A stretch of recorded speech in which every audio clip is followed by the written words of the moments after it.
installed a float valve on our water trough for filling it. That is to prevent accidentally forgetting to turn off the water and this overflows and possibly runs the well dry.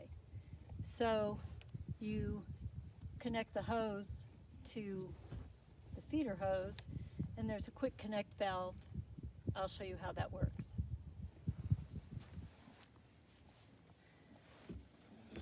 So here's the hose with the quick connect attachment on it. It's this top ring or end ring, and it moves. So to connect it, you put the ends together. It won't go on unless you retract this top thing and then make sure that it's returned to its full end position.